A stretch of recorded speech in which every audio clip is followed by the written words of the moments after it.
आइए जानते हैं आज की कुछ अंतर्राष्ट्रीय खबरों को। पहले एक नजर आज की हेडलाइंस पर। पीएम मोदी G20 समिट के लिए ब्राजील पहुंचे, चीन के राष्ट्रपति जिनपिंग भी मौजूद। आतिशी की लॉटरी लगने से कैलाश गहलोत का पार्टी से मन हुआ खट्टा। जेएमएम कांग्रेस की शिकायत पर इलेक्शन कमीशन का बड़ा एक्शन, बीजेपी के विज्ञापन को बताया आचार संहिता का उल्लंघन। मणिपुर में एनपीपी के समर्थन वापस लेने के बाद खतरे में है बीजेपी सरकार। प्रयागराज में 4 टेलीग्राम चैनलों के खिलाफ एफआईआर दर्ज। अल्लाहू अकबर के नारे, अभद्र इशारे, फेंका थूक, नवनीत राणा की चुनावी रैली में ये कैसा बवाल। बाइडेन ने जाते जाते यूक्रेन के हाथ में दे दिया अमेरिकी हथियारों का ग्रीन बटन। ईरानी सुप्रीम लीडर खामनेई के उत्तराधिकारी घोषित हुए बेटे मोजतबा। कंगुआ का हुआ बंटाधार, 4 दिन में 100 करोड़ नहीं कमा पाई फिल्म। और पर्थ टेस्ट के लिए दूर हुई टीम इंडिया की ये बड़ी टेंशन। प्रधानमंत्री नरेंद्र मोदी G20 समिट में हिस्सा लेने के लिए ब्राजील पहुंच गए हैं। 19वीं G20 समिट का आयोजन आज 18 और कल 19 नवंबर को रियो डी जेनेरियो में होने जा रहा है। यह पीएम मोदी की 3 देशों की 5 दिवसीय यात्रा का दूसरा पड़ाव है। पीएम मोदी ने ब्राजील पहुंचने पर सोशल मीडिया प्लेटफॉर्म पर पोस्ट कर बताया कि वह G20 समिट में कई वैश्विक नेताओं से मिलने को लेकर आश्वस्त हैं। पीएम मोदी के ब्राजील पहुंचने पर वहां भारतीय समुदाय के लोगों ने उनका गर्मजोशी से स्वागत किया। वैदिक मंत्रोच्चारण और भारतीय शास्त्रीय संगीत के बीच उनका स्वागत हुआ। इस साल 15 अगस्त को तिरंगा फहराने वाले को लेकर विवाद हुआ था। अरविंद केजरीवाल ने आतिशी को प्राथमिकता दी थी, लेकिन एलजीवी के सक्सेना ने इस काम के लिए कैलाश गहलोत को नियुक्त किया। पार्टी सूत्रों ने संकेत दिया कि गहलोत को लेकर आपके भीतर अविश्वास की भावना पैदा हुई। 2023 में पार्टी के शीर्ष नेतृत्व के साथ उनके संबंधों में खटास आने लगी, क्योंकि गहलोत की तुलना में आतिशी को महत्व दिया गया और उस समय मनीष सिसोदिया और सत्येंद्र जैन के इस्तीफे के बाद दिल्ली कैबिनेट में दूसरे नंबर पर थे। सक्सेना के साथ गहलोत की निकटता भी आप नेताओं के बीच असहजता का विषय थी। अगस्त में जब दिल्ली 78वें स्वतंत्रता दिवस का जश्न मनाने की तैयारी कर रहा था, तभी संवैधानिक दुविधा यह थी कि मुख्यमंत्री अरविंद केजरीवाल के जेल में रहने के कारण राष्ट्रीय ध्वज कौन फहराएगा। केजरीवाल ने ध्वजारोहण की जिम्मेदारी के लिए मंत्री आतिशी को प्राथमिकता दी, जबकि उपराज्यपाल वीके सक्सेना ने इस काम के लिए कैलाश गहलोत को नियुक्त किया।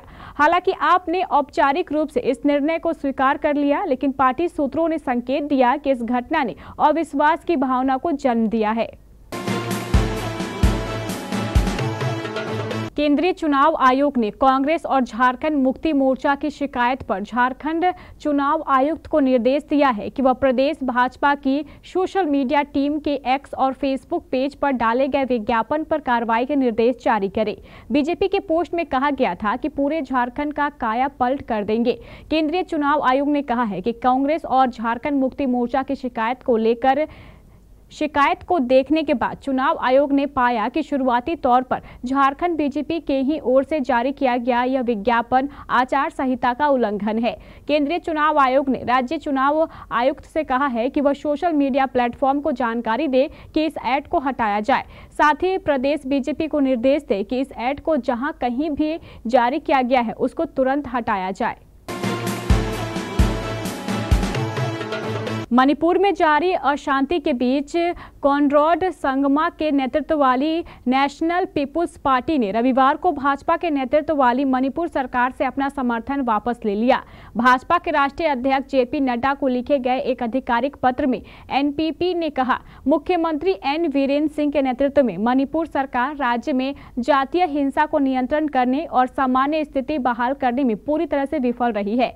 मौजूदा स्थिति को ध्यान में रखते हुए नेशनल पीपुल्स पार्टी ने तत्काल प्रभाव से मणिपुर राज्य में वीरेंद्र सिंह के नेतृत्व वाली सरकार से अपना समर्थन वापस लेने का फैसला किया है। मणिपुर के कांग्रेस अध्यक्ष और वांगखेम से विधायक कशिम मेघचंद्र ने एक्स पर एक पोस्ट में लिखा, अगर मणिपुर के लोग राज्य में शांति लाने के लिए नया जनादेश लाना चाहते हैं तो मैं सभी कांग्रेस विधायकों के साथ विधायक पद के इस्तीफा देने के लिए तैयार हूं। उनके इस पोस्ट पर प्रतिक्रिया देते हुए कांग्रेस महासचिव जयराम रमेश ने लिखा, शाबाश, लेकिन मुख्यमंत्री को पहले इस्तीफा दे देना चाहिए।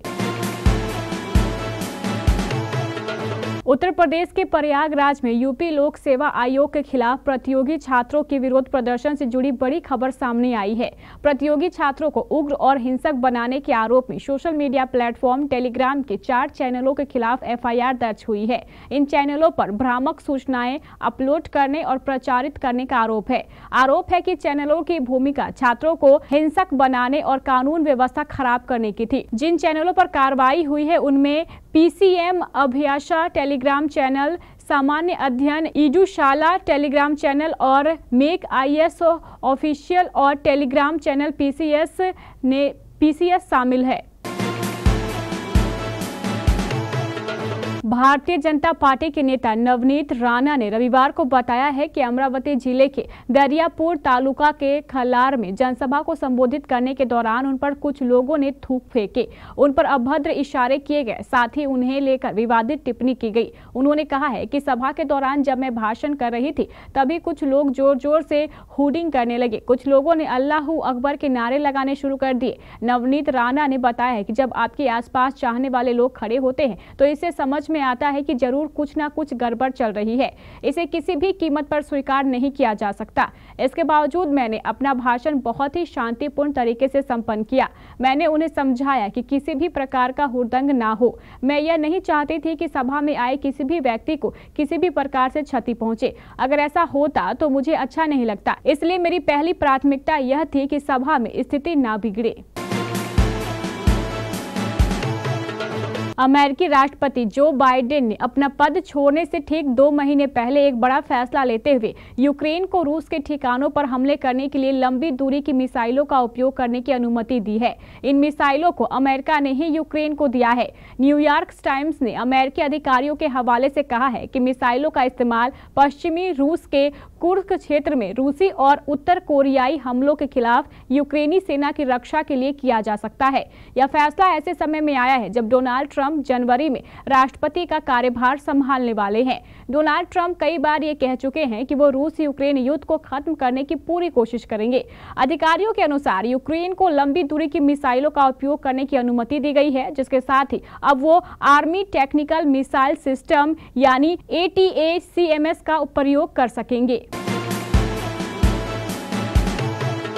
ईरान के supreme leader Ayatollah Ali Khamenei ने अपना उत्तराधिकारी चुन लिया है। दावा किया जा रहा है कि बेहद सीक्रेट तरीके से खामनेई के छोटे बेटे मुज्तबा खामनेई को देश का नया सुप्रीम लीडर बनाया गया है। राष्ट्रपति इब्राहिम रईसी की हेलीकॉप्टर क्रैश में हुई मौत की कॉन्स्पिरेसी थ्योरी में मुज्तबा का नाम सामने आया था। रिपोर्ट्स के मुताबिक ईरान की एक्सपर्ट असेंबली ने 26 सितंबर को देश के नए सुप्रीम लीडर का चुनाव कर लिया था। खुद खामनेई ने असेंबली के 60 सदस्यों को बुलाकर गोपनीय तरीके से उत्तराधिकारी पर फैसला लेने को कहा था। असेंबली ने सर्वसम्मति से मुज्तबा के नाम पर सहमति जताई थी। इस साल बड़े मियां छोटे मियां से लेकर सिंघम अगेन तक कई बड़े बजट की फिल्मों ने मेकर्स को काफी नुकसान पहुंचाया। दरअसल रिलीज से पहले इन बड़ी स्टार कास्ट वाली फिल्मों का काफी बज देखा गया, लेकिन सिनेमाघरों में दस्तक देने के बाद ये फिल्में फुस साबित हुई। अब इस लिस्ट में सूर्या और बॉबी देओल की लेटेस्ट रिलीज कंगुआ भी शामिल हो गई है। रिलीज के पहले फिल्म के हाइप को देखते हुए लग रहा था कि ये बॉक्स ऑफिस पर गर्दा उड़ा देगी। हालांकि फिल्म की ओपनिंग काफी ठंडी रही और फिर दूसरे ही दिन ये period action packed film single digit में सिमट गई। वहीं वीकेंड पर भी फिल्म की बॉक्स ऑफिस परफॉर्मेंस निराशाजनक रही है। कंगुआ ने रिलीज के चौथे दिन यानी पहले संडे को भी कम ही कमाई की है। केएल राहुल ने नेट पर बल्लेबाजी की, जिससे उनकी फिटनेस को लेकर चल रही चिंताएं दूर हो गई, जिससे संकेत मिलता है कि वह ऑस्ट्रेलिया के खिलाफ पहले टेस्ट में पारी का आगाज करने के लिए तैयार है। क्योंकि भारतीय कप्तान रोहित शर्मा अपने दूसरे बच्चे के साथ समय बिताने के बाद एडिलेड में ही टीम से जुड़ेंगे। रोहित शर्मा की अनुपस्थिति में तेज गेंदबाज जसप्रीत बुमराह टीम की अगुवाई करेंगे। वाका मैदान पर इंट्रा स्क्वाड अभ्यास मैच में राहुल शुक्रवार को बल्लेबाजी करते समय तेज गेंदबाज प्रसिद्ध कृष्णा की गेंद कोहनी पर लगने के बाद चिकित्सा के लिए मैदान से बाहर चले गए। ऑस्ट्रेलिया के खिलाफ बॉर्डर गावस्कर ट्रॉफी की 5 टेस्ट की सीरीज का पहला मैच 22 नवंबर से ओप्स स्टेडियम में शुरू होगा, जबकि दूसरा टेस्ट 6 दिसंबर से एडिलेड में होगा।